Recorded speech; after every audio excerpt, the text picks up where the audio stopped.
Vengo sorprendido de que las clases poderosas de los países desarrollados no les preocupa el dinero, sino que están preocupados por la superpoblación del planeta. Y ahí arranca todo. Ahí vos tenés por qué están fumigando con chiquilines acá en escuelas rurales. La gran mayoría desconoce para quién trabajan. Yo te puedo decir que Tabaré sabía para quién trabajaba. Mujica sabía para quién trabajaba. Sí, incluso salió diciendo que pedía gobernanza mundial, ¿no? Sí, sí, Como sí. Sanguinetti, ¿no? Sí, sí. Sanguinetti sabe para quién trabaja. La calle hoy le cayó la ficha para quién trabaja. Crea el Consejo del Niño. ¿Por qué crea el Consejo del Niño? Lo crea por una razón, para ensayar técnicas de esterilización en huérfanos. Lo que vos me preguntaste, el tema de la desaparición de niños, está vinculado a las clases de poder. Son delitos que están vinculados a las clases de poder. Y nunca se va a saber, esos niños se los traga la tierra. En este caso, que yo digo, qué casualidad, mira, investigo algo que son temas rituales y me lleva a este tipo de ritual, que está la mafia, el Vaticano, los bancos, algo siniestro. ¿Por qué nadie investigó nunca nada?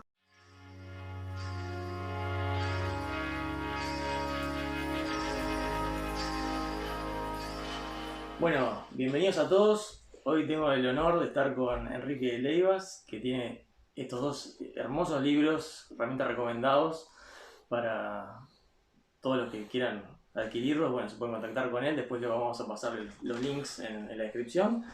Pero son libros que realmente tratan temas importantes, me parece, para el momento actual. Secretos de Estado y los gobernantes tóxicos. Y realmente hablan temas impresionantes, ¿no, Enrique? Que bueno, vamos a intentar explayar un poquito lo que contás en los libros y alguna cosa más que tal vez vas a contar en un libro nuevo que estás por sacar también, Sí, ¿verdad? exactamente. ¿Cómo se llama? ¿Se puede decir el Sí, título? sí, sí, sí, va bien. Bueno, el próximo libro se llama La telaraña. La telaraña. Y se refiere un poco a lo que, los entramados que hay en la Qué democracia. nombre, sí, sí. Sí, justamente. Qué buen nombre. Qué ¿Cómo buen se nombre. teje? Enrique, yo quería hablar, quiero que esto sea como una charla, ¿bien? Y yo quería hablar sobre todo qué es lo que qué está pasando ahora en Uruguay. Yo, Esto es un mira, resumen de un párrafo, ¿qué está pasando? mira, yo me encontré la otra vuelta en un programa de radio. Estaban describiendo una situación que arranca por allá por el periodo del posguerra, enseguida del nazismo. Y describen una situación que llega incluso hasta la logia P2. ¿Tá? Para aclarar, Logia P2 es Logia Masónica Militar Una logia masónica militar y católica. y católica, bien. Este, y ahí me llamó la atención porque hay una información que yo hasta ahí, o sea, la pregunta es que yo esa información, ¿no? Y ahí salta, en ese programa salta esa información respecto al estudio Mossack Fonseca en Panamá. ¿Tá? ¿Es un Y estudio? Mossack Fonseca es el estudio que descubrió los Panama Papers. Ok, perfecto. ¿Tá? Este, y, y yo digo, ¿qué fue lo que pasó atrás de eso? ¿Qué es lo que hay atrás de Mossack Fonseca? ¿Tá? Está la caída de Lula, ¿y por qué está la caída de Lula atrás de eso? Y la caída de la FIFA, ¿qué tiene que ver una cosa con la otra? Está todo enganchado. Y yo lo que planteo que Mossack Fonseca es un estudio que trabaja para la CIA. ¿Tá? Y lo llego a comprobar porque el padre, Mossack padre, era un oficial de la SS de Alemania, que es reciclado por Estados Unidos, Bien. es reciclado por la CIA y llevado a Panamá. Y bueno, ahí arranca su hijo que terminó sus estudios, se arma un estudio de asesoramiento legal, más bien son lobistas, y casualmente tiene todas estas cuentas, tiene una concentración de cuentas muy extraña, entre ellas la FIFA, ¿tá? Y la de Odebrecht, ¿no? Pero ¿qué hay atrás de Odebrecht? Está la caída de Lula. ¿Y por qué Marcelo Odebrecht es procesado? Porque pertenece al círculo, ¿tá? Ese círculo de poderosos del mundo. Pero pertenece a la periferia. Claro. ¿Tá? Y ahí hay una especie de traición a ese círculo. ¿Tá? Este, ¿Por qué hay una especie de traición? Porque todo esto arranca ya cuando Lula gana el gobierno, él plantea que el 70% de lo que demanda el proyecto del Presal, o sea, el descubrimiento de petróleo en la cuenca de Río de Janeiro, tenía que ser provisto por producción brasileña, ¿no? Eso dejaba fuera a muchas empresas del exterior. Y cuando hablamos del 2008, que fue una crisis mundial, muchas empresas quisieron participar de las bonanzas que generaba la izquierda en Latinoamérica. Y Odebrecht venía concentrando todo, por arreglos con el gobierno. Este, y desde el puerto del Mariel en Cuba, el polo logístico del Mariel en Cuba, hasta la regasificadora acá en Uruguay, ¿no? Este, y ahí pasa una cosa. Y hay empresas, tal vez Halliburton, empresas que quieren participar en la torta latinoamericana y no pueden. Por ejemplo, en Brasil no pueden. Y Odebrecht venía concentrando todo por influencia de Lula. Entonces había que voltearlo. Y para voltearlo nada mejor que un socio. ¿Quiénes conocían las cuentas? Eso se manejaba todo desde Panamá. Porque Odebrecht había participado en la reconstrucción de Irak cuando la invasión en el 91, 92. Sí. ¿Ah? Yo no sé si hay gente, y también después en el 2003. En el 2003, 2004, 2005 hay un secuestro de trabajadores brasileños en Irak. No sé si la gente se acuerda, capaz que no, difícilmente se acuerden de eso, pero hay un secuestro, es decir, unos rebeldes iraquíes secuestran a unos trabajadores brasileños que estaban trabajando en la reconstrucción de Irak. Y esos son acuerdos que se llegó con Estados Unidos, ¿no? Es decir, Estados Unidos cuando invade Irak, aquello queda destruido y después vienen los contratos de reconstrucción, donde participa España, oficialmente se consiguen ciertos trabajos para determinadas empresas, y Brasil, bueno, tenías Camargo Correa, Andrade Gutiérrez y Odebrecht. Entonces, evidentemente, ¿cómo es la cosa? Les dan participación en la reconstrucción de Irak, ¿verdad? Participan de los contratos que provee básicamente la CIA. Y, y no. Y cuando viene la malaria en el norte, ¿tá? Que esas empresas, muchas de esas empresas quieren participar de la torta en Latinoamérica, se les impide, lo que hacen es enchastrar la cancha. Lo mismo pasó con la FIFA, cuando en la FIFA se plantea el Mundial de Rusia y el siguiente Qatar, Estados Unidos, su propio delegado, le dice, ¿qué votaste? Echa esto para atrás y bueno, ahí aparece todo el tema de que hay una denuncia de corrupción que él mismo la lleva adelante. Entonces ves una operación y aparece Mossack Fonseca en eso, ¿no?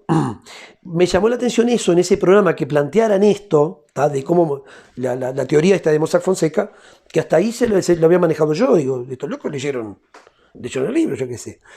Y uno de los periodistas comenta de que cuando plantean también esa participación de la logia P2 en todo esto, plantea que estuvo tratando de comunicarse con un periodista italiano, que fue el que hizo la mayor cobertura sobre el tema de la logia P2 y el Vaticano, y el tipo ni le contestó el teléfono.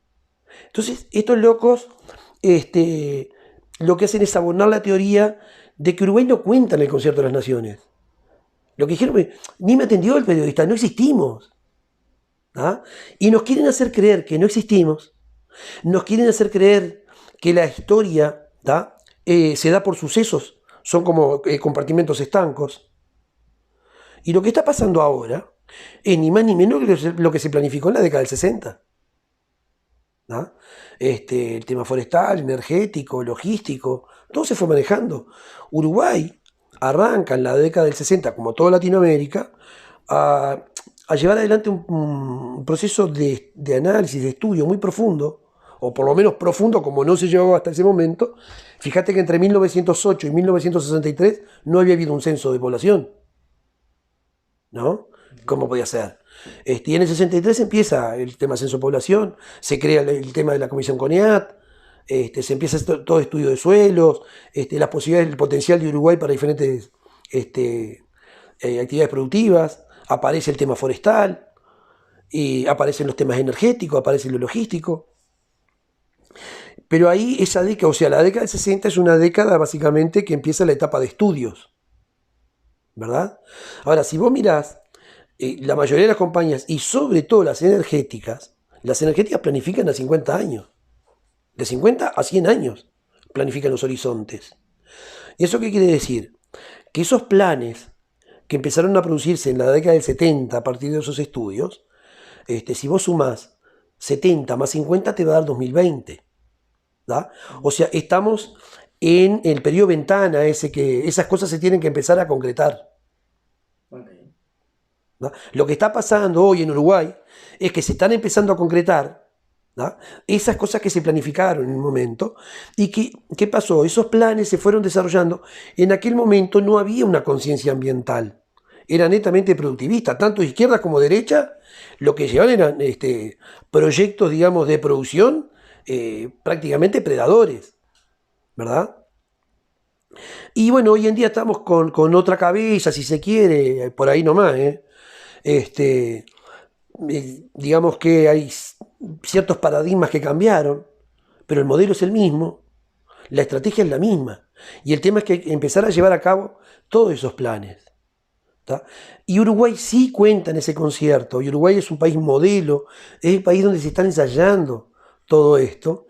Y si vos mirás, vas a ver que la solución al coronavirus, ¿tá? La solución al coronavirus, Uruguay casualmente tenía la matriz planteada ya, ¿tá? Teletrabajo, telemedicina, ¿verdad? Y telesalud.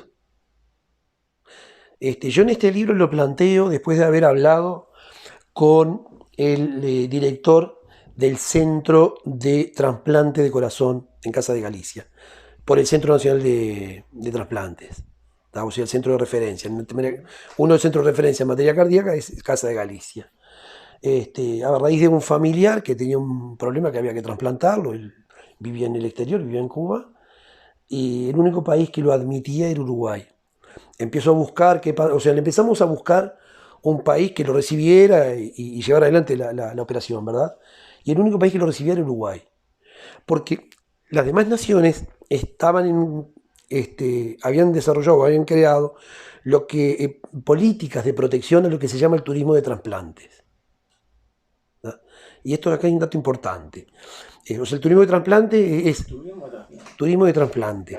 El turismo de trasplante básicamente se trata de una persona no residente que viaja a un país a practicarse un trasplante, ¿verdad? Básicamente, ¿qué pasaba? La mayoría de los países tienen ciertas políticas de protección para su población en materia de turismo de trasplante, evitando eso mismo, o sea, que los órganos que se generan en ese país sean para su población. Uruguay no lo tiene, ¿tá? Pero no solo no lo tiene, sino que lo raro es que había generado ciertas políticas de estímulo al turismo de trasplante. Casualmente, unos años antes acá se votó una ley por la cual todos somos donantes per se. ¿Da? Eso implica que en muchos casos pasamos a ser superavitarios en tema de órganos. ¿Da? Pero sobre todo, ¿por qué pasamos a ser superavitarios? Porque Uruguay no tiene una lista de espera. ¿Da? Tiene una lista de espera el Fondo Nacional de Recursos. O sea, vos lo que esperás, la lista de espera es por los recursos económicos para poder practicarte el trasplante. Pero el acto médico en sí, no hay lista de espera. Si vos venís con el dinero de afuera, ¿da? A vos te trasplantan el mismo día capaz.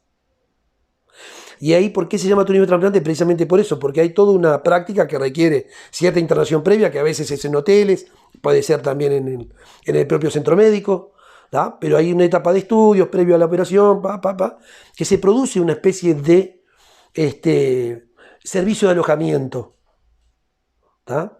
Y eso tiene que ver también con algo que se vota después. Cuando yo estaba metido en esto, estaba escribiendo para los corrientes tóxicos, estaba metido lleno con el tema contra la ley de riego. ¿Da? La ley de riego al Uruguay le producía es un punto de inflexión. Hay un Uruguay antes y después de la ley de riego. Estaba metido en eso a full y muy metido en qué pasaba dentro del Ministerio de Ganadería. ¿Da? Bueno, estaba el tema ese, me meto al fondo qué pasaba con Aguerre, ¿da?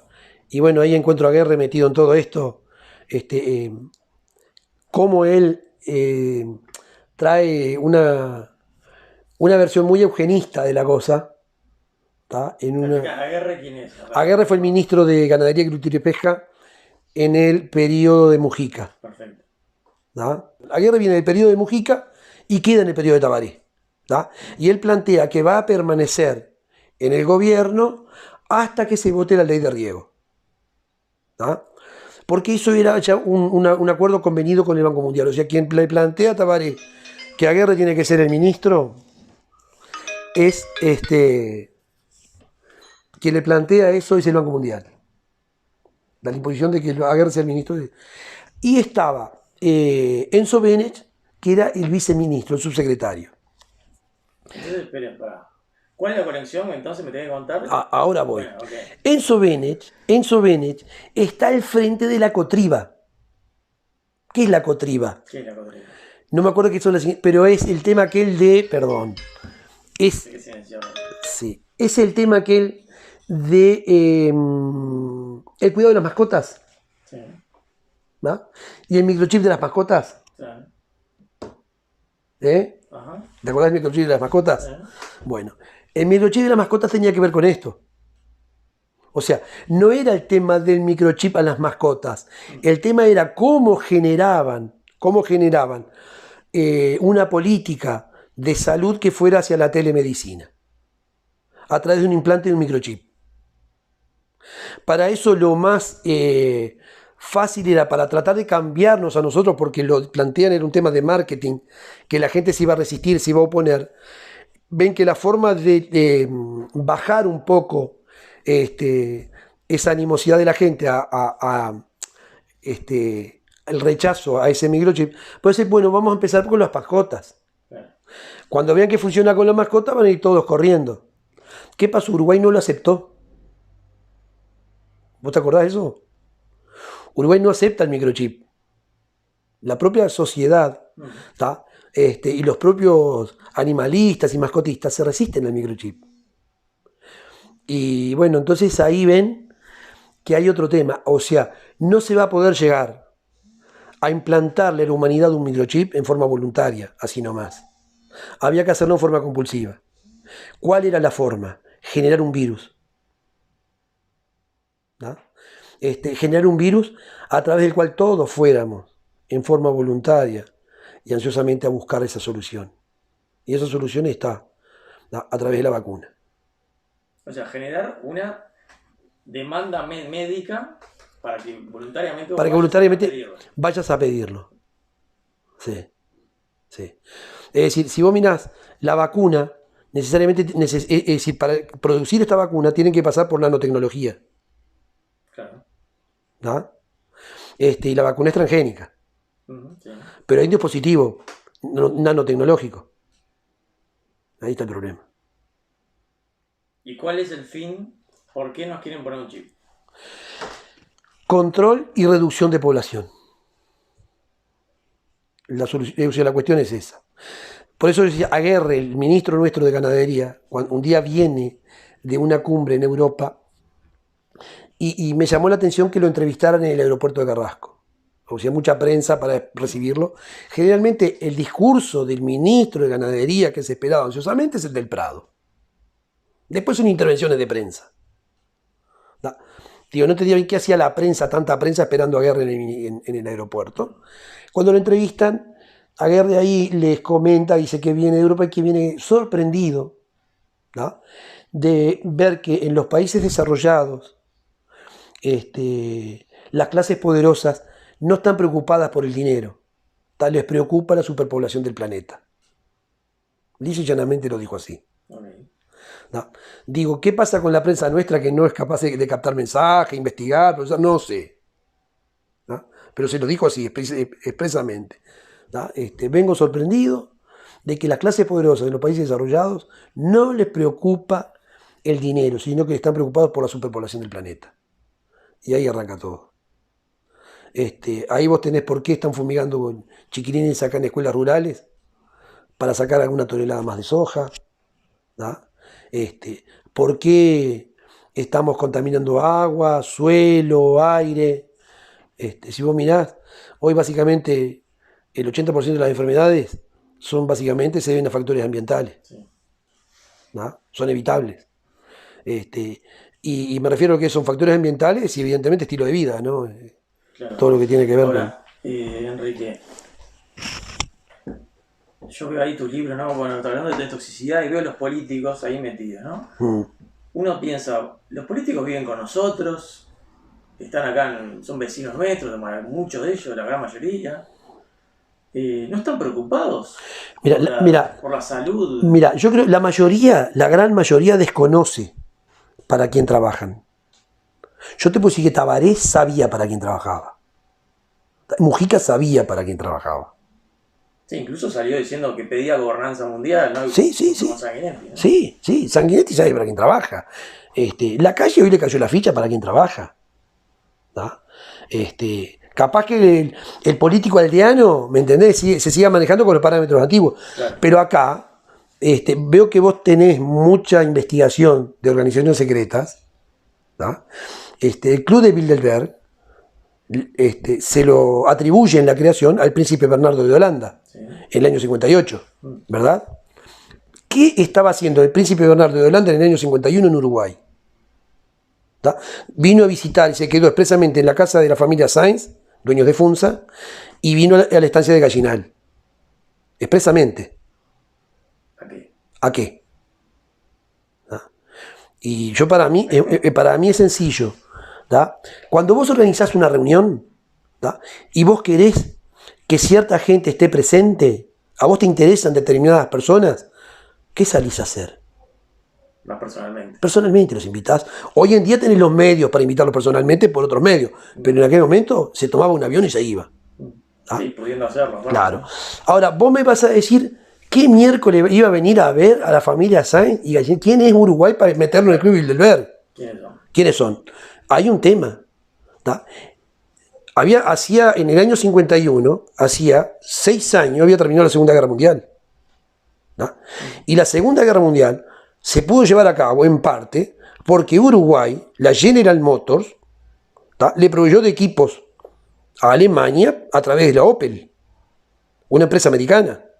General Motors, empresa americana, que tenía su filial de Europa, la marca Opel.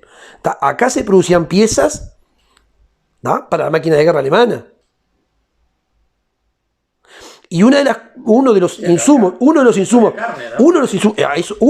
fundamentales, ¿cuál era? El caucho. Alemania no tenía. ¿No? Entonces, Uruguay fue un fuerte proveedor de insumos. ¿Tá? Y el otro era alimento. Y tenés ahí los dos puntos, la familia del caucho y la de la carne. ¿Tá? Eran dos referencias mundiales, ¿eh? En aquella época era muy importante. Capaz que a la velocidad que cambiaron las cosas, en 5, 6, 7 años, ese peso relativo empezó a bajar. ¿Tá? Pero fueron unos prospectos a ser invitados al Club Bilderberg. Okay. Estas familias, supongo que también estaban con esas sociedades secretas, ¿o no? ¿Eran masones? Mirá, en el año 33 se produce el golpe de Estado de Terra. El doctor Roberto Berro, un prestigioso pediatra nuestro, crea el Consejo del Niño. ¿Por qué crea el Consejo del Niño? Lo crea por una razón, para ensayar técnicas de esterilización en huérfanos. Una de las cosas que plantea la eugenesia es que la especie humana se degenera por la pobreza. Es verdad, porque yo estudio nutrición y lo sé. Pero el tema es, bueno, no es matar, sino reducir los pobres.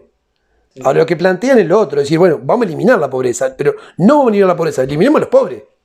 Y ya hay una cuestión que está cantada, que los huérfanos, que vienen de condición de pobreza, difícilmente salgan de esa condición de pobreza. Entonces se ve que empezar a ensayar técnicas de esterilización.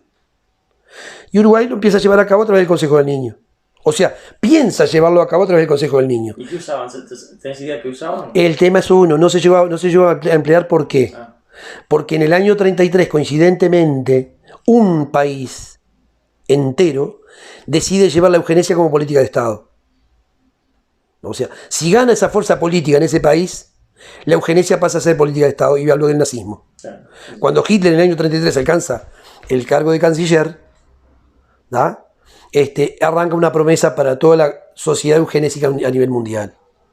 Por eso Alemania llega a ser tan fuerte, porque el aporte viene de esa comunidad eugenista, donde básicamente, la raíz es sionista. Claro. ¿Da? La raíz de esa comunidad eugenista es sionista. Y bueno, ahí arranca el poderío económico del nazismo. Es una contribución que hace todo el mundo. Todo ese potencial, esas fuerzas económicas que habían, ¿da? Contribuyen a crear el imperio. De ahí viene también entonces la floración de las aguas. Todo viene. Las aguas potables. Si vos mirás, para arrancar, en Alemania, cuando se empiezan a llevar, ¿qué se llevan a cabo? Investigaciones, ¿da? Con gases tóxicos, ¿verdad? Que son hoy los principios activos de los agrotóxicos. ¿Da? Lo que utilizaban en las cámaras de gas son los principios activos de los agrotóxicos, de los agroquímicos, le quieren llamar, que utilizan hoy en el campo, ¿verdad?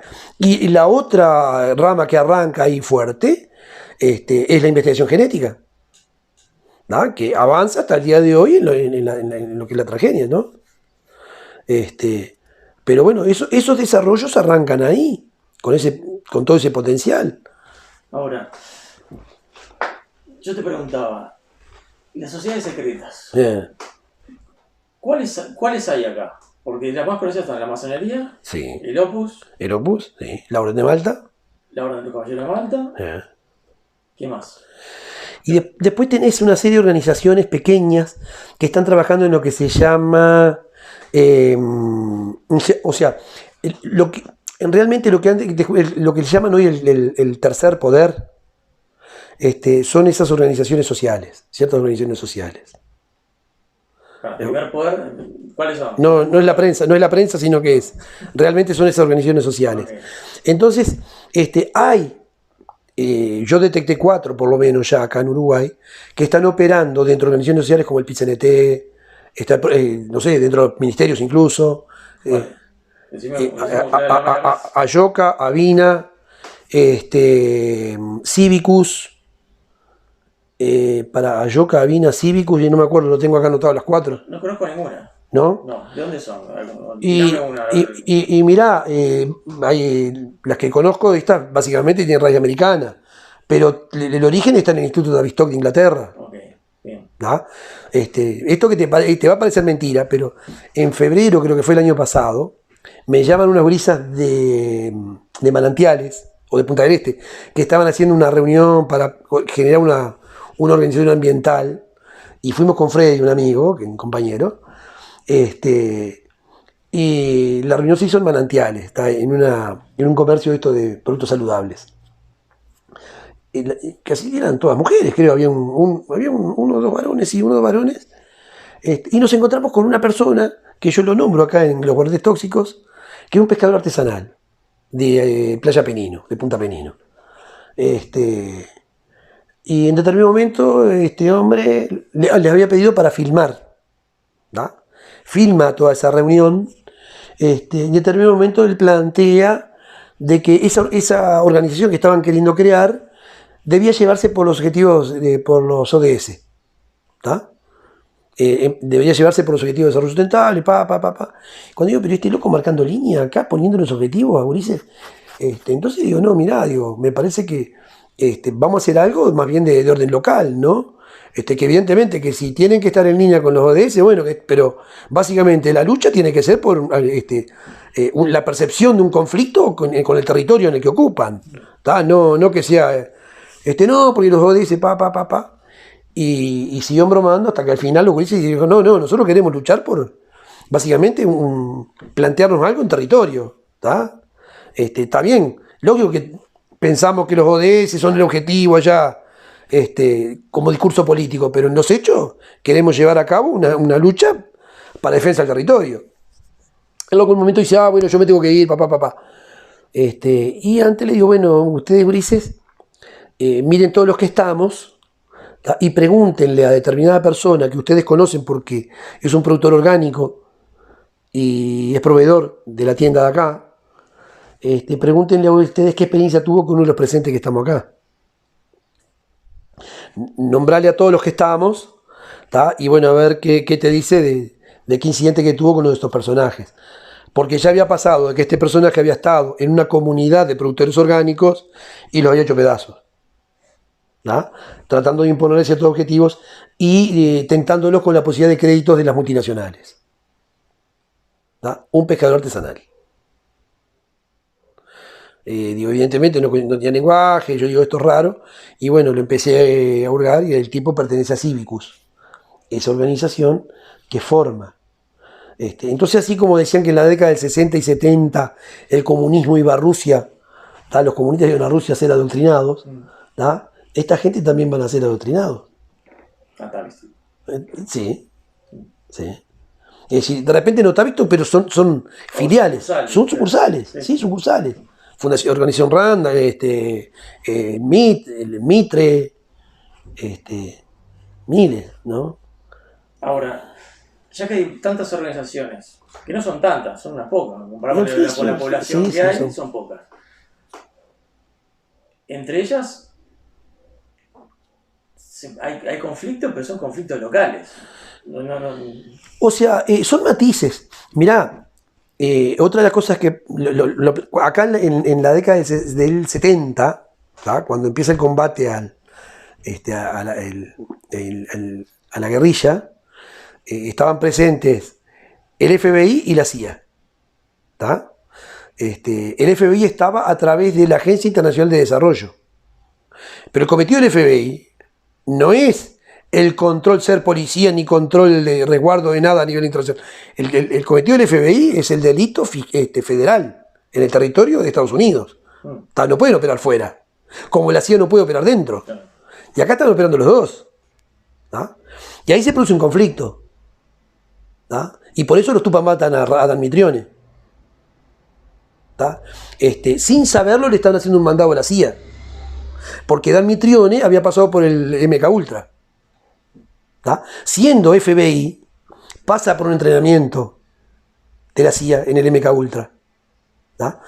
Pero cuando empieza el tema que hay que hacer desaparecer los cabos sueltos del MK Ultra, Dan Mitrione era uno muy importante. Había que hacerlo desaparecer, ¿tá? Y nada mejor que lo eliminara un grupo guerrillero.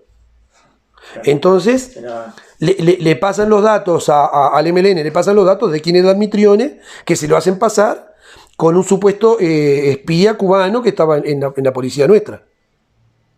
¿Tá? Un supuesto aliado del MLN que le pasan los datos de quién es Dan Mitrione, a qué viene, para que ellos se hicieran cargo. Pero en realidad se están haciendo cargo ejecutando, ¿tá? Un cabo suelto que la CIA quería eliminar. Entonces, ¿hay algunos conflictos, como este tipo que vos contás? Claro. Bien. Según lo que yo he investigado, todas estas asociaciones confluyen en un círculo mucho más pequeño, digamos, sí, ¿no? Claro. Bien. Que en ese círculo, por lo que yo también he investigado, así como está el Club Bilderberg, está el Bohemian Group, sí. Otras asociaciones donde hacen rituales con entidades suprahumanas, digamos. ¿Vos viste en un programa que salía en el cable acá, sí, una publicidad argentina de un banco que le consultaban al búho? No. No, porque no miro televisión. Pero... Ah, bueno, está. Yo no miro tampoco, pero me llamó la atención eso, como hay cosas raras, ¿viste?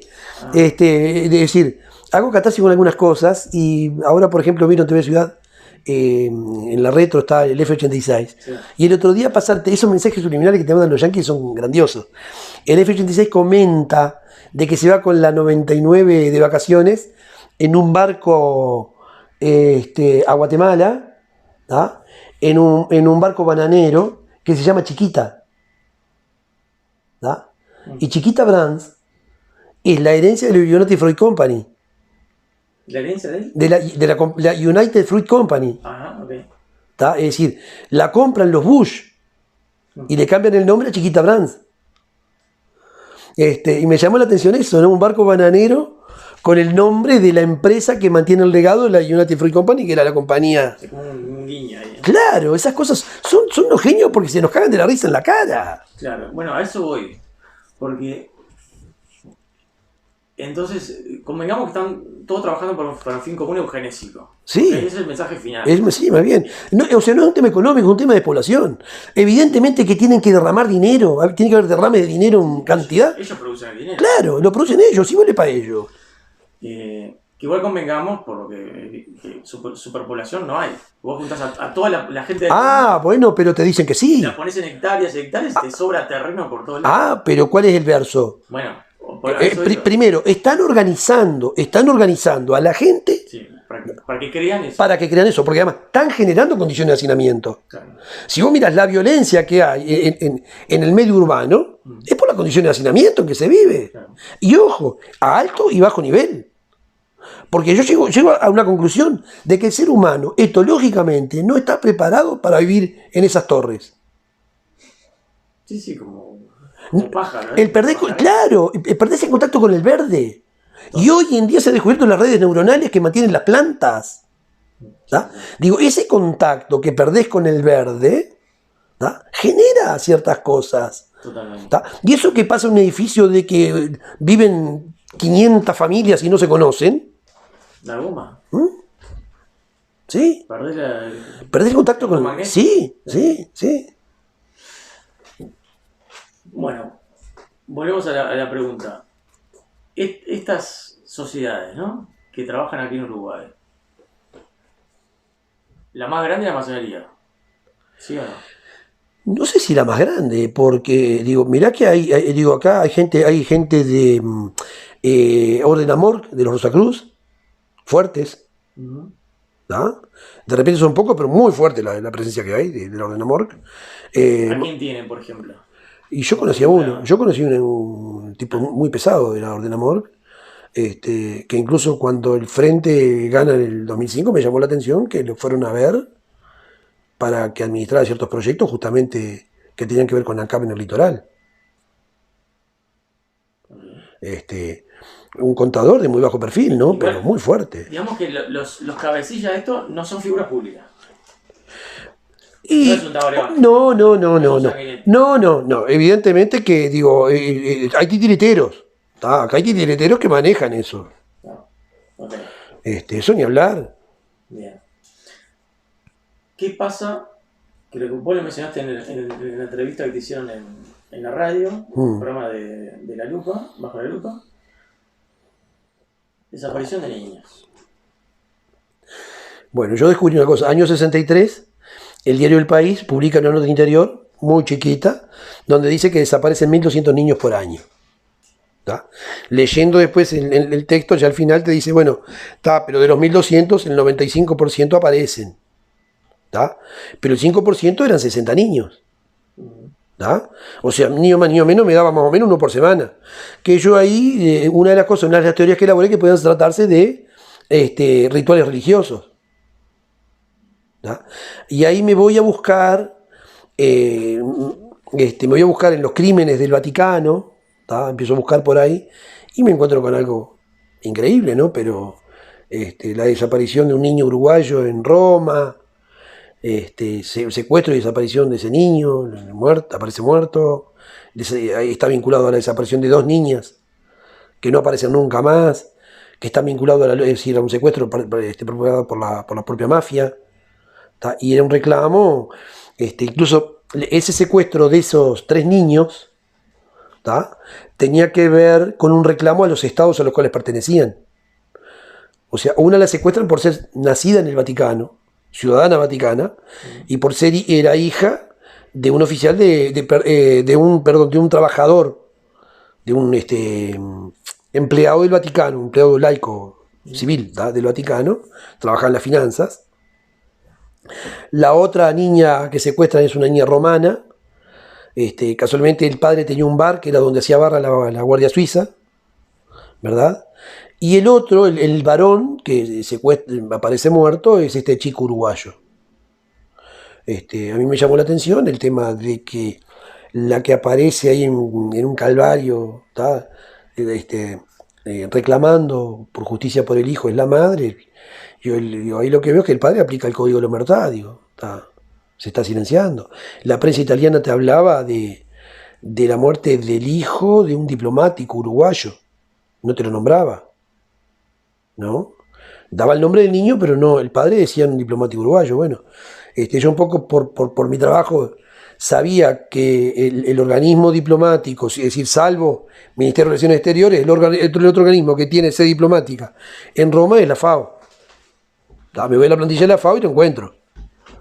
Y me lo encuentro acá, negociando muy fuerte, patrocinando negocios dentro del gobierno, que es uno de los dueños de la empresa Carmitel, que llevó adelante todo el defalco aquel de los casinos, y que tiene que ver con el origen, con esa deformación original del Frente Amplio. ¿Tá? El tipo es socio de Romero, el gobernador de Salta, ¿tá? Y tiene otro socio que está en Angola, y empiezo a ver, y bueno, pero acá hay una cosa rara, porque tiene relaciones en gobierno donde son feudos, ¿no? Y bueno, cuando empezás a buscar después te encontrás una cosa, de que está todo enganchado. Lo que vos me preguntaste, el tema de la desaparición de niños, está vinculado a las clases de poder. Son delitos que están vinculados a las clases de poder. Y nunca se va a saber, esos niños se los traga la tierra. Por ejemplo, a este niño entonces decís que lo secuestraron para que deje de hacer... No, lo secuestraron para reclamarle a Uruguay por una pérdida de dinero que tuvo la mafia. ¿Tá? Cuando la quiebra el Banco Ambrosiano. Okay. ¿Y qué pasa? Pero eso es un caso, digamos, como de venganza. No son mensajes, no son venganza. Bueno, y cuando mandan esos mensajes, son instrumentos. ¿Me entendés? O sea, hay que ver una cosa, no matan al mensajero, ¿tá? Sino que es a través del mensajero que viene el mensaje. ¿Me explico? Entonces, la mafia generalmente, ¿qué es lo que hace? Cuando vos traicionás o algo, no van contra vos, es tu familia. ¿Por qué? Porque los tipos saben, ¿tá? Que una persona la pueden torturar y capaz que aguanta, pero vos te apretan a tu hijo y largás todo, ¿tá? Por los vínculos que hay. Eso es etológico. Y la mafia maneja esos códigos, ¿tá? Esas claves etológicas. Entonces, por eso es que la vendetta es siempre con el familiar, no con la persona. Porque a vos te infligen dolor. Te dejan vivo para que sufras, ¿no? Y acá está el tema de por qué ese niño, por ser hijo de un ciudadano uruguayo, no, pero acá hay algo más. Porque esta persona estuvo vinculado al MLN en la época de la guerrilla y aparece después como funcionario diplomático uruguayo en plena dictadura. No es cualquiera. No es cualquier funcionario esta persona. ¿Me va siguiendo?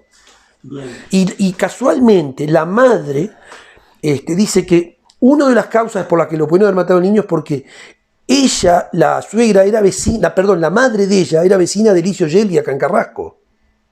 Y el niño había entrado a la casa de Licio Gelli en Carrasco. ¿Quién es Licio Gelli? Licio Gelli, el gran maestre de la logia P2. ¿No? Entonces hay una de las teorías que maneja la madre del niño. ¿Y que había entrado para qué? A la casa. Cosa de gurí, viste, que esas cosas a mí me pasó. Yo estando en Atlántida quería entrar a la casa de un tipo que era un nazi. ¿Y quedó con bronca, digamos? No, ella lo que pensó que capaz que era un tema de que lo mataron porque el niño hubiese visto algo. Okay. ¿No? Pero no viene por ahí, porque esto está relacionado. Hace poco el hombre cantó, largó un poco, y plantea de que estuvo también vinculado al secuestro de estas dos chicas, ¿tá? Y que eso fue un mensaje que se dio y que para eso hizo una evocación del misterio de Fátima, ¿tá? Para que viera el vínculo religioso con el Vaticano. De los pastores, ¿viste? Los pastorcitos de Fátima. Sí, claro. Bueno, las dos niñas y el niño. Por eso es una evocación al misterio de Fátima. Sí, porque siempre trabajan con temas rituales. Sí, claro. Simbólicos. Claro. Y acá vos tenés, o sea, en este caso que yo digo, qué casualidad, mira, investigo algo que son temas rituales y me lleva a este tipo de ritual, que está la mafia, el Vaticano, los bancos, algo siniestro. Un niño que desapareció. ¿Qué pasa con los otros? Bueno, ahí está el tema. Yo encontré eso, encuentro ese uno. Ahora, ¿por qué nadie investigó nunca nada? Acá ese año, en el 63, desaparece un niño, perdón, aparece un niño. ¿tá? Aparece un niño muerto en una obra cerca de la Plaza Independencia y el Instituto Forense llegó a ser un maniquí. ¿tá? Y a tenerlo en comercio el 18 de julio para ver si lo identificaba a alguien. Porque los padres no aparecían, nadie reclamaba a ese niño. O sea, ¿qué te da cuenta eso? El valor que tenía la infancia para esa sociedad. ¿Me explico? Que desaparecieran niños no era un tema de alarma social. Un diario lo publica en una página interior, hay un artículo interior, y te sacaban páginas a todo color en la década del 60 de un partido de fútbol. Bueno, pero si hoy aparecen, si lo hicieran como se hace con el coronavirus, que te decían todos los niños que desaparecen por día, sería un escándalo. Claro. Va, uno por semana estamos hablando, ¿no? Estamos hablando uno por semana el promedio era. Eso hoy. Eso fue en el año 63 lo que te digo. Hoy no sé las estadísticas. Hoy creo que ni siquiera han sacado la estadística. Ahí está, porque yo entré a la página. Hoy ni siquiera te dice la estadística. Del Ministerio del Interior, ¿no? A buscar desaparecidos. Y hay gente que está desaparecida desde los 80. Claro. Y están las fotos ahí. Claro. Pero ojo, hay una parte de esto que tiene. Hay una parte que tiene que ver con prostitución. Claro. Que son mujeres menores, chicas menores, que les hicieron pasaporte para trata blanca, la sacaron del país y la sacaron para afuera. Sí. Sí, pero eso también hay adultas. Sí, claro. Pero digo, hablando de menores, venía por ese lado. Una parte viene por ahí, que se explica por ese lado. Tráfico. Claro. Donde, te puedo decir una cosa, el INAU es proveedor, o era proveedor de eso. Sí. El INAU era proveedor de menores para prostituir. ¿Qué pasa con los rituales? ¿Hay rituales? Hay rituales. ¿Matan seres humanos? ¿Quién hace esos rituales? ¿Por qué hace esos rituales? Y es lo que hay que investigar. Yo todavía no llegué, es decir, es un tema que quiero llegar a investigar. Sí, quedo vivo, ¿no? Digamos que, hay rituales de sacrificio. Sí. Pueden ser animales, pueden ser humanos. Sí, más bien. Animales, pero ni hablar. Animales seguro. Ahora, el tema es cuando vos estás en la calle. Claro, pero eso ni hablar. Pero ahora el tema ¿cuál es? Cuando vos naturalizás el ritual con la muerte de cualquier ser vivo, son hitos. Claro. Y son hitos que se van superando. Claro. Y vos sabés que los rituales llega un momento que esto se trata de obtener poder, que el ritual tiene un objetivo que es alcanzar el poder. Claro. Y cuanto más asciendas en la escala de los seres vivos, supuestamente más fuerza tiene ese ritual. Ahora, ¿dónde se hacen esos rituales? ¿En la masonería? ¿En templo masónico? ¿En templo de locura? ¿Dónde se hacen? Y yo sé de alguno que en una chacra. Yo sé de algunos que son en chacra. Yo he escuchado también, uno que me han inspirado. Pero, ¿de qué sociedad secreta? ¿O son todas o cuál? Y eso es bueno, ahí no te puedo decir. Ahora, lo que sí, digo, ojo, cuando decimos de rituales también, de repente pasa una cosa, no es la propia organización secreta la que está involucrada, sino que son miembros de la organización. O sea, vos mirás si la masonería, ¿qué es en realidad? Igualdad, fraternidad y ¿verdad? Pero supuestamente son humanistas que entran, ¿verdad?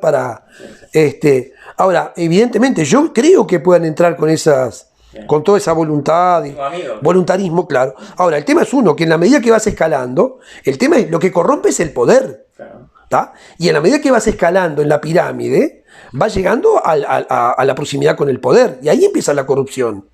Entonces digo, no es que la propia organización per se sea corrupta, es lo que se produce dentro y a través de la práctica. Igual yo ahí discrepo contigo, para mí es corrupta. No, ni hablar. A ver, ojo, claro, está bien. Digo, vamos a partir de la base, yo digo, para mí existe la corrupción del momento que alguien aspira a un cargo para el cual no está preparado. Y del otro lado alguien se lo entrega. Sí. ¿No? Ya ahí arranca la corrupción. Y a lo que voy es que no se da, no está esa corrupción que puede tener incidencia sobre el resto de la sociedad. Por el hecho de que pertenezca a la masonería, están incidiendo en prácticas. Pero sí, cuando están escalando en el poder, sí. Ahí sí. Ojo, también pasa una cosa, lo cuento acá. Un amigo pierde un hijo en un accidente, ¿tá? Pierde un hijo en un accidente, choca con un auto, era un Rolls Royce el que lo choca, al hombre no le hacen espirometría, nada, se la practican después, todo, y el tipo sufre ahí un arresto domiciliario por un accidente involuntario, ¿no? Es muy leve, digamos. Sí, Sí. y está, es el Amazon, ¿no? Entonces, digo, más allá, más acá, siempre hay corrupción porque ya por el hecho de pertenecer, alguien te va a salvar cuando estás con la castaña en el fuego. Sí, sí. Igual yo me refiero a cosas realmente oscuras. Sí, no. Bueno, ahí para mí, Eso pasa en Uruguay. eso pasa en Uruguay. Ahora, no te puedo decir, yo no creo que sea propiamente la organización en sí, Per se. sino que hay, para mí, cuando están en determinado poder, y ahí sí que puede haber una especie de pool de organizaciones. ¿Me explico? Pueden ser satanistas Sí, claro. que impregnan todas esas otras instituciones, por ejemplo. Y por ahí viene la mano, pienso, ¿viste? Por ahí. Ahora, supongamos que eso sea así, ¿no? Vos lo estás investigando, bueno. O sea, yo no lo estoy investigando directamente ahora, en este momento, porque estoy en otro tema, pero sí lo estoy investigando. O sea, yo siempre encontré lo que yo llamo información residual, ¿tá? Y esa información residual la voy guardando. Y eso, como información residual, me encontré con eso del niño ese que te digo, y me abrió una línea de investigación, ¿no? Entonces yo voy guardando esa información residual y voy armando y ya abro una línea de investigación que es lo que estoy haciendo ahora con esto que me planteás, ¿no? Lo manejo como información residual, pero lo dejo ahí y voy tocando los puntos y ya también cuando consulto, ahora por ejemplo, el otro día me hicieron una nota en uno de estos canales, ¿ah? Con un periodista donde él plantea y dice que se había descubierto la mayor red de prostitución infantil con esto de Operación Océano. Y yo discrepo con él, ¿no? Digo, ahí lo que hay son gurisas que se conectaron con viejos verdes a través del celular, pero no hay una organización como tal. Y donde sí hay una organización en algunos de los imputados, como es Piso 40, nadie investiga, ¿no? Y este periodista entró en un debate conmigo porque él decía no había por qué investigar nada. No hay que investigar nada. Para él no había que investigar, ¿no? Y yo una de las cosas que digo es que donde hay ocio y dinero y pasan estas cosas, investigar porque algo hay, ¿no? Entonces, bueno, si vamos a plantear de que porque tengo amigos en Piso 40 no voy a investigar, ¿no? Pero para mí es un caso a investigar. Hablando de organizaciones secretas, es una organización secreta prácticamente eso, ¿no? Aparece como un club exclusivo. ¿Quién sabe lo que se hace? ¿Y vos sabés lo que se hace en Piso 40? Ni idea. Ahora, ¿por qué se hacen estos rituales? Son... Ahora, Mira, la otra vuelta hablaba con alguien respecto a lo que es el sexo tántrico, ¿no? ¿Y por qué el sexo tántrico y por qué con menores? Hay una práctica a través del sexo tántrico de supuestamente alcanzar el poder, que tiene que ver con la relación, ¿tá? Con esa relación hombre-mujer. Y cuando se trata de niños, ¿tá? Mantiene el espíritu jovial, supuestamente, ¿tá? Les devuelve la juventud.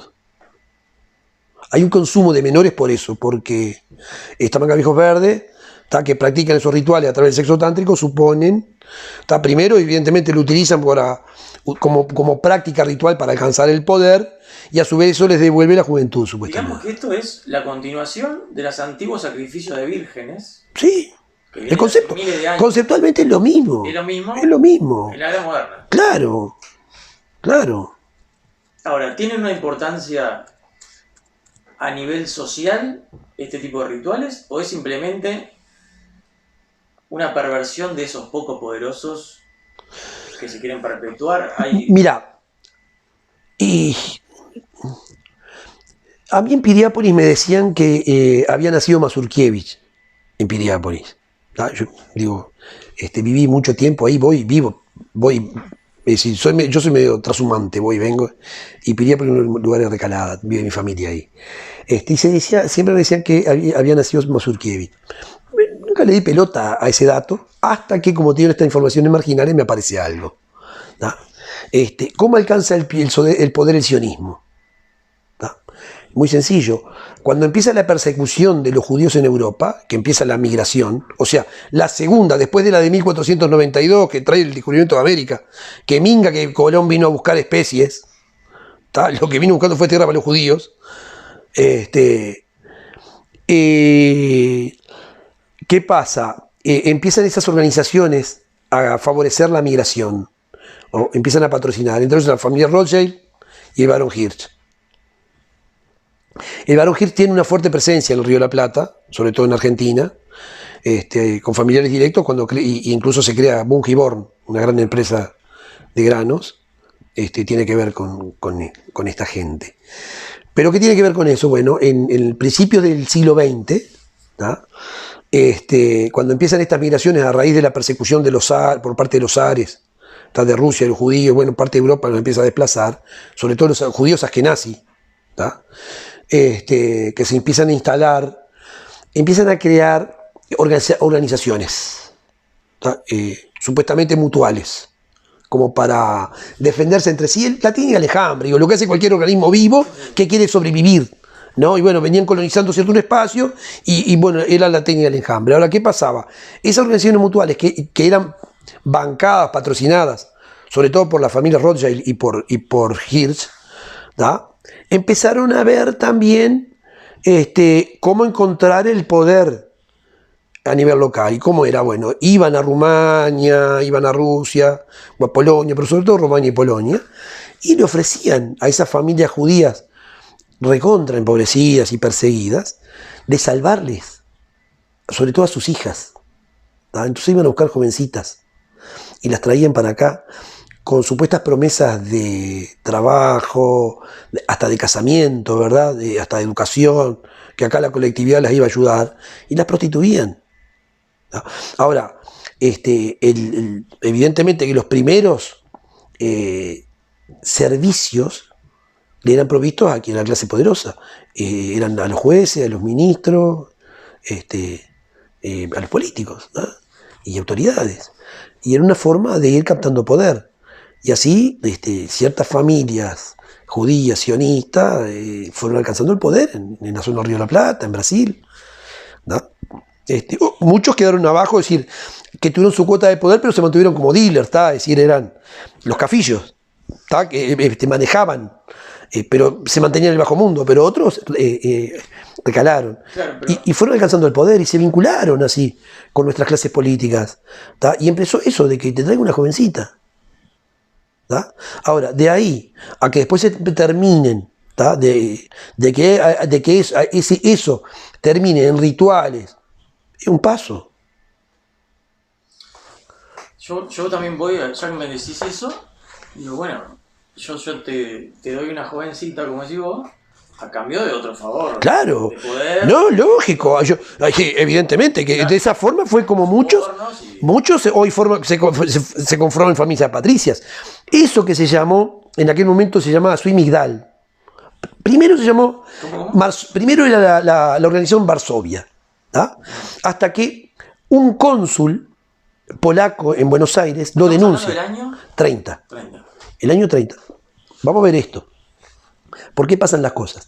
Cuando me dicen que Mazurkiewicz nace en Piriápolis, lo tomé, como te digo, una cuestión marginal.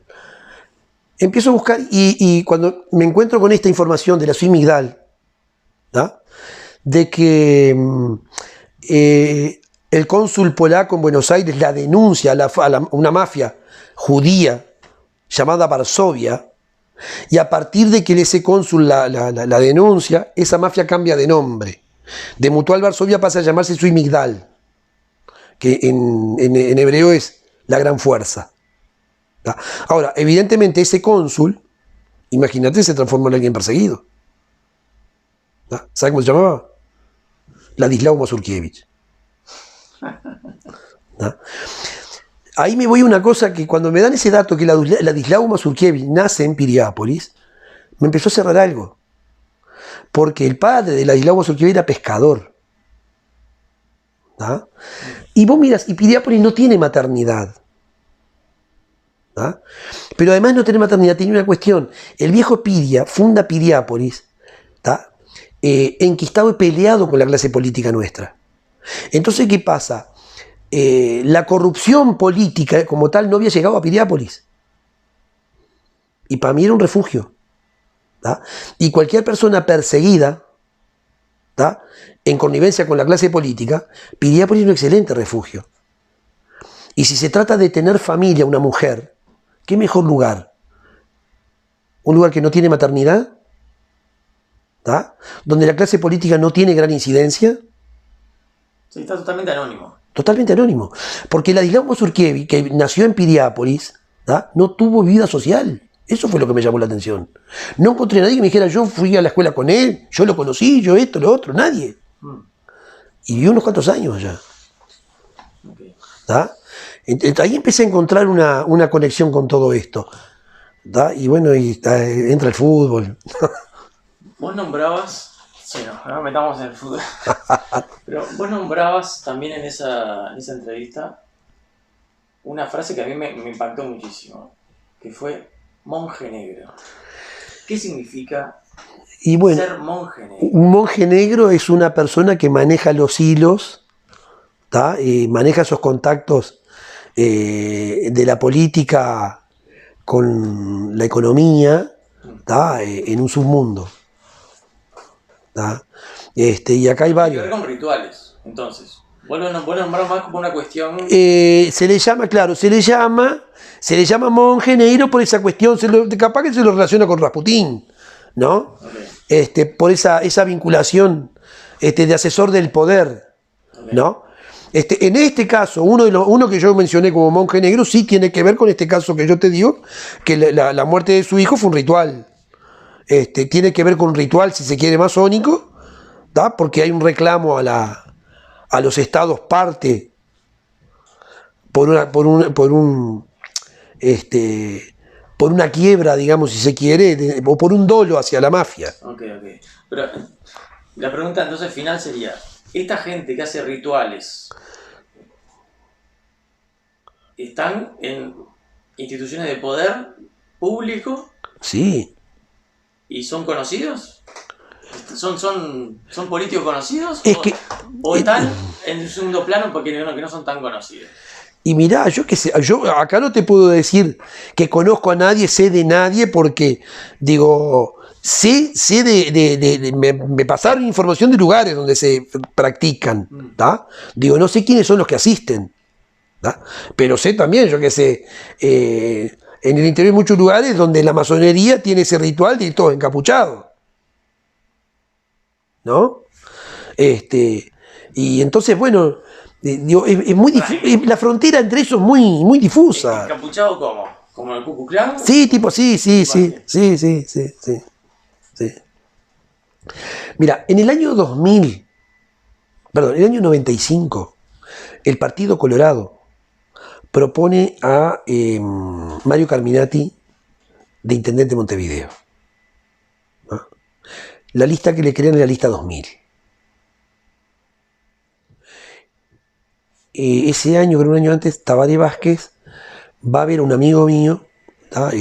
Una persona muy vinculada al tema de la masonería, para pedirle una mano para candidatarse a presidente de la República, ¿no? Este amigo le dice que no se la lleva, bueno, lo cuento ahí en el libro eso, ¿no? Pero lo que sí yo me acuerdo que cuando vi eso de Carminati 2000, dije, estos locos están proyectando a Carminati para la presidencia para el 2000. O sea, el tema era para la intendencia Carminati 2000, pero el tema era fijar, y la masonería trabaja así, fijar en tu retina y en tu cerebro esa proyección de que la figura del 2000 era Carminati, ¿tá? O sea, lo traen a Montevideo como intendente para proyectarlo para presidente.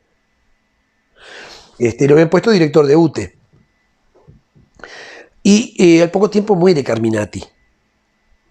Este amigo, que Tabaré Vázquez fue a ver, murió misteriosamente en México.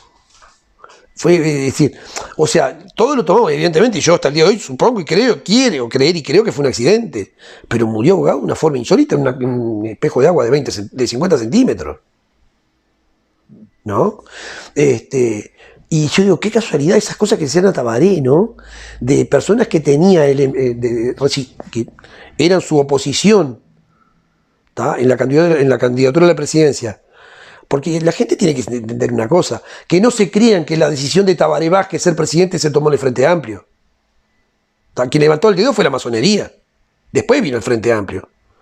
Pero lo primero en decidir que Tabaré era presidente fue la masonería, que se dejen de joder con eso. Que no se crean que el compañero fue presidente porque lo puso el Frente. ¿No? Y bueno, la suerte que tuvo Tabaré fue que desaparecieron ciertas personas dentro de la masonería que eran la oposición que tenía. Llamale suerte, ¿eh? Sí, sí, como el que iba a anunciar al hijo también. Que También. tuvo una suerte, Sí, mucha suerte tiene eso. sí, Gómez Cano, sí, el contador Gómez Cano, ¿no? Lógico. Ok. Me gustaría preguntarte, ¿cómo empezaste a investigar esto? ¿Cómo se dio por publicar estos libros? Muy resumido, así. Mira, yo estaba haciendo un trabajo con unos amigos que era la creación de una granja de cultivo de peces, más bien de langostas. Y eso me llevó a meterme en proyectos de acuicultura, meterme en la piscicultura y en el tema de la pesca. Y empecé a ver que había un problema tremendo en el tema de la pesca, que estaba faltando producto, faltaba el recurso, y faltaba el recurso por un tema de que había una sobreexplotación, y esa sobreexplotación se daba por otro tema también, por la concentración de capital. Una gran concentración de capital que estaba depredando el recurso, y sobre todo por una fuerte incorporación de tecnología. Digo, pero aquí hay una contradicción, porque la pesca como tal es una actividad prehistórica. ¿No? Y si vos a la actividad prehistórica le incorporás tecnología sobre tecnología, llega un momento que la volvés muy hiperdepredadora. ¿No? Porque evidentemente no le das posibilidades al recurso a que se reproduzca. Entonces me llevó a ver el tema de la población. ¿No? Empecé a ver el problema maltusiano. ¿No? Digo, estos locos no es que crean que se puede llevar a cabo la teoría maltusiana, la están provocando. O sea, están llevando a la realidad la teoría de Malthus por algo. Entonces digo, voy a ver qué pasa a nivel territorio.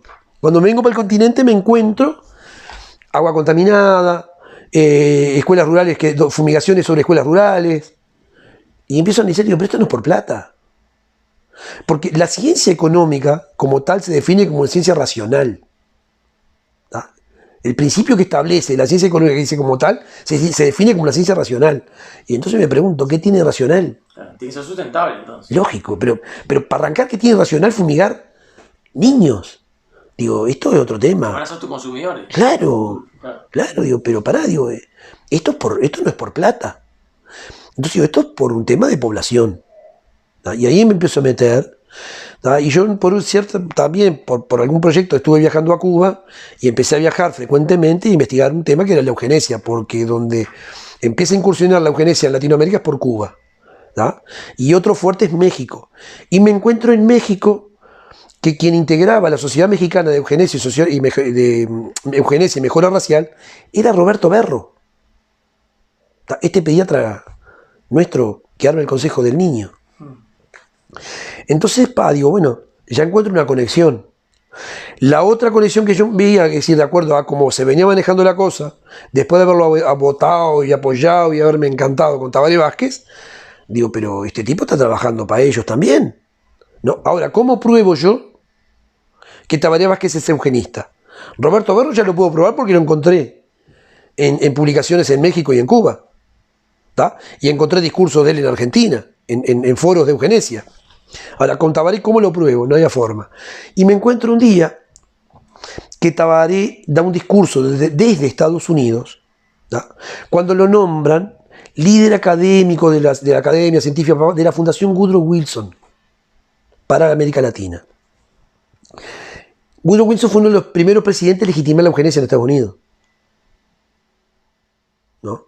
O sea que si vos estás dentro de una fundación que lleva la ideología de una persona, evidentemente compartís la ideología. Ni hablar. Ahí empiezo a establecer ese vínculo. Y aparece después que cuando estaba escribiendo este libro, estaba en una investigación para un proyecto, estaba llevando a cabo yo, para una producción de espirulina, me voy a entrevistar con Rafael Radi, la Facultad de Medicina. ¿No? Y digo, qué grande, mirá lo que está haciendo este tipo, está haciendo una investigación en temas radicales libres. Qué grandioso, mirá lo que está investigando, Porque yo digo, lo pongo acá como un tema de contaminación endógena, el tema de los radicales libres. ¿No? Lo planteo como un tema que es una contaminación que generamos nosotros, por un tema de que lo que estamos haciendo es, nosotros somos un ecosistema, nuestro cuerpo es un ecosistema, y estamos alterando ese ecosistema, y los radicales libres empiezan a actuar, ¿no? Entonces me pareció grandioso lo que estaba haciendo. Voy ahí a tratar de entrevistarme con él, me muestran ahí lo que está haciendo en el laboratorio ese, y pocos meses después Radi va a Estados Unidos, ¿da? Y lo nombran allá, le dan un título honorífico, como alguien destacado dentro de la Academia Científica de la Academia de Ciencias de Estados Unidos. Sí, uno de los primeros, ¿no? Sí, los primeros. Pero el único uruguayo. El único uruguayo. Y la prensa recoge eso. Es decir, la prensa pasa de tener un desconocido a levantarle un monumento sin saber qué, ni por qué. ¿Da? Y aparece Radi de repente hablando en beneficio de los transgénicos.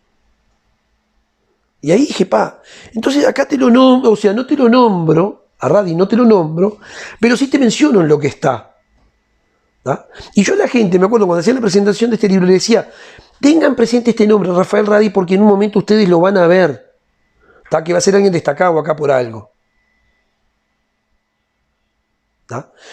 Y Radi empieza a trabajar en un proyecto que tiene que ver con el tema alimentario, ¿no? Y una de las cosas que me llamó la atención en esto que vos decías del tema de las organizaciones secretas y el círculo del poder, de que hay una rama de la academia que está pisando fuerte y son los ingenieros agrónomos. O sea, que de notariado salían masones no es noticia, ¿no? Pero que ingenieros agrónomos estuvieran participando en estos círculos de poder, me pareció rarísimo. Y empiezo a ver una cosa, y era lógico. Digo, porque si los tipos, yo decía, el ingeniero agrónomo tiene es prácticamente, tiene un conocimiento multidisciplinario, ¿no? Y es lógico que los quieran captar porque son los que tienen el conocimiento para alimentar a la humanidad. Pero también tienen el conocimiento para devastar a la humanidad. ¿No? Totalmente. Y ahí encuentro esa relación de Radi trabajando en un proyecto alimentario, sin ser ingeniero agrónomo. ¿Tá? Pero está participando en esa cúpula del poder. ¿Tá? Y no es casualidad que Lacalle lo haya citado para ser el presidente del GACH. ¿Es eugenista entonces? Y prácticamente sí. Sí. ¿Es masón? No sé. ¿El Opus de qué es? No sé, eso no te lo puedo decir, no te lo puedo dar garantido. ¿Y los otros? El Cohen, Cohen, Enrique Barrios, González. Paganini es el hermano del ministro. Y Cohen vinculado a la comunidad sionista. Sí, sí. No anda muy lejos todo esto. Hamlet Suárez está también. Uh-huh. Hurtado, intensivista. Tiene como son los directores de cada sector. Claro. Berro. Bueno, Rafael Radi, Paganini. Paganini y Cohen son las cabezas de esto, ¿verdad? Barreiro. Y Barreiro. Ahora, tenés también, mirá, yo qué sé, si entras a buscar cómo es. Yo intentaba buscar alguna conexión entre ellos. Busqué masonería, busqué Opus, busqué. No la vas a encontrar así nomás. No encontré. Lo único que encontré fue justamente esos reconocimientos en Inglaterra. Exactamente. Ahora, cuando aparecen esos reconocimientos, aparecen las conexiones ahí. Sí. ¿Ah? Porque de repente no se da el vínculo, no se da a través de una organización de estas secretas, sino a través de los círculos científicos. Mirá que los círculos científicos empezaron a ser captados por esto. O sea, lo que estamos viendo hoy en día, fundado por ello. Lo que estamos viendo, evidente, si vos mirás las comunidades estas científicas o humanistas, tienen una base pseudocientífica. ¿Tá? La comunidad esta de, ¿cómo es? National Geographic. ¿Ah? La WWF, empezás a buscar y tiene esa conexión. Ahora, un esfuerzo que está haciendo la eugenesia, ¿tá? muy fuerte, es el tratar de barrer entre la sinergia que hay entre la técnica y la regulación. ¿No? Y estos locos lo están avalando. ¿No? El hecho de que hoy haya una ideología de género, ¿tá? Que desconozca la evidencia científica, o sea, estamos peor que en la Edad Media, ¿no? Vos tenés hoy en día la política, ¿tá? Está negando la evidencia científica más allá que lo que hacía la religión. Estamos en un periodo oscurantista otra vez. Es de loco lo que están haciendo. Y esta comunidad científica lo está avalando. No solo que lo avalan, lo llevan adelante, ¿no? Es decir, son parte promotores de eso. ¿Vos pensás que el GACH son gente muy preparada? Sí, claro. O sea, ¿saben perfectamente lo que están haciendo? ¿O están convencidos que lo que están haciendo está bien? Bueno, que están convencidos que lo que están haciendo está bien. Muchos. Ahí está el tema. Justamente. Pero ahí está el tema. No para el beneficio social. No. Es decir, o sea, mira Pero digamos, ellos ingerís o estás convencido que ellos son realmente, quieren destruir, todos son eugenistas y quieren hacer mierda del Uruguay. ¿O qué onda? O sea, lo que quieren es un nuevo orden. No quieren hacer mierda porque sí, ¿no? Ellos lo que dicen, bueno... Yo me refiero al RADI y a esto del GACH, por ejemplo. Y ellos están jugando su partido. Sí, le gusta figurar. Es un tema de egos, claro, sí, es un tema de egos. Ahora, hay una cuestión. Pero obedecen a la OMS. Claro, pero hay una cuestión que los eugenistas lo que tienen claro, lo primero que saben es de nuestro comportamiento etológico. ¿Tá? Y después de lo que son los agregados psicológicos. Pero saben cómo actuamos ya etológicamente. ¿Tá? Y vos entras a mirar, y todo esto son respuestas etológicas. Sí, está hecho por el hábito. Claro, sí. Sí, David Icke nombraba a un instituto, no me acuerdo ahora, de psicólogos también en Inglaterra. Está especializado. Mira, en el año 2015, el informe que manda el Banco Mundial, todos los años manda el informe de desarrollo humano. ¿Tá? Y el informe del 2015 decía, tenía un anexo que se llamaba Mente, Conducta y Sociedad. ¿Tá? Y era ni más ni menos que un manual de adoctrinamiento de una población. ¿Tá? Ahora, yo ahí lo que sostengo es que acá el coronavirus se creó porque Uruguay, que era el país modelo, no aceptó el microchip. Y dijeron, bueno, hay que ir en forma coercitiva a imponérselo, que la gente, ¿me entendés? Bueno, hay que crear un virus que lo provoque. Lo reclame. Claro, que la gente lo reclame. El problema, reacción, solución de toda la vida. Claro. ¿Cómo ves la proyección para el año que viene y los próximos 3 años? ¿Qué esperás que pase? ¿Vos sabés qué? Es incierto. Yo, por ejemplo, que te digo, que predije esto, de esta etapa, esto del coronavirus, que yo no sé si es el virus que prevengo acá, porque digo, para mí no es. ¿Tá? Esto para mí es un ensayo. ¿Tá? Para mí esto, como te digo, es tratar de generar una respuesta, ¿tá? Y condicionar la conducta de la gente. Y bueno, ahora sí, a partir de viene un virus con una carga letal. Lo que pasa, Enrique, también ¿En qué periodo? Ellos no pueden ser muy evidentes, ¿no? Porque... Vos sabés qué pasaba, pero ya no les importa. ¿Vos decís? Sí. Ya son más descarados. Ya hay un cambio de conducta. Fíjate vos una cosa. Cuando Tabaré Vázquez cuando llega a la presidencia, abiertamente se plantea que es masón y la masonería abre las puertas. Claro. Entonces, me parece que ya está en una etapa donde los locos dicen, mira, que se enteren lo que somos, que se enteren lo que hacemos, no tienen tiempo a hacer nada. Y aunque se enteren no lo van a creer. Claro, si se enteran no lo van a creer, pero además si quisieran hacer algo, ya no pueden hacer nada. Si no tenemos capacidad de respuesta ninguna. Y ahora tenés los médicos por la verdad, ¿no? Los abogados por la verdad, todo tipo de cosas por la verdad. Y nadie les cree. Y no. O sea, nadie no. La mayoría de la gente no les cree, no les escucha. Ahí tenés. Estamos hablando de, científicos dando su versión. ¿Por qué no que se escuchan? Es que la gente no quiere creer lo que no le conviene. Entonces, también es un tema de comunicación. Yo te digo, yo por ejemplo, cuando escribí esto, que me decía, ¿cómo comunico esto? Si yo digo lisa y llanamente lo que veo acá, la gente no lo va a creer y lo va a rechazar. Porque es una verdad inconveniente. Y nadie quiere creer la verdad inconveniente. Sí, porque requiere cambiar todo. Todo, absolutamente. El mundo claro. Sí, sí. Todo lo que creíste era mentira, todo lo que vos... A ver, ¿qué pasa con los médicos? Los médicos que estudiaron toda su carrera, invirtieron guita. Los que no hablan y saben que esto es joda, ¿por qué quieren mantener? Pues yo te digo, este bioquímico, por ejemplo, me dijo, no, yo no salgo públicamente porque pierdo mi laburo. Claro, Si digo que los PCR son una joda. claro, Y me digo, bueno, está. Yo te doy toda la información a vos, contala a vos, me dijo. claro. Ok, yo me la juego. No Sí, tengo sí, nada sí, que perder. pero también está eso, viste, de que, bueno, sí, tal, lo dijo, pero ¿quién es este loco que lo está diciendo? Se lo dijo un bioquímico, ¿por qué no lo dice bioquímico, papá? Y la gente piensa todo ese mecanismo de autodefensa que tiene para no querer creer Exacto. para no querer Pero creer. después hay otros que justamente hacen eso. Tienen esa disonancia cognitiva Eh. que no saben qué hacer. O sea, entonces prefieren rechazar a aceptar lo nuevo, porque es más cómodo. Y bueno, pero ojo que también la disonancia cognitiva es una estrategia. Hay formas de programar la disonancia cognitiva de manera tal de llevar a una persona a tomar una posición favorable a lo que ellos quieren después. Y esto es parte de eso. Sí, bueno, es el objetivo de ahora. Claro, claro.